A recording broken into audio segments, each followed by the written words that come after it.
kereta TNB ni sama juga soalan macam Abang Jubah nak jawab ni. Dia cakap, kalau dilanggar dengan kereta Spenco, boleh claim Audi KFK ke bang? Pertama sekali, kita kena tahu, Spenco ni adalah hak milik syarikat yang menyewakan kereta dengan kerajaan. Kenderaan-kenderaan Spenco ni pasti memiliki insurans. Bila dah ada insurans ni, mudahlah sikit proses tuntutan tu nak berlaku.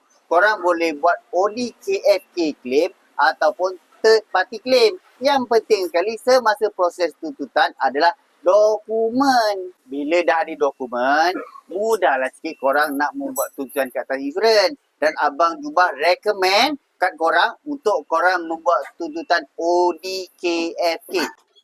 Kalau korang nak claim insurans kereta korang tak ada masalah, korang renew insurans korang dengan Abang Jubah. Jangan lupa DM.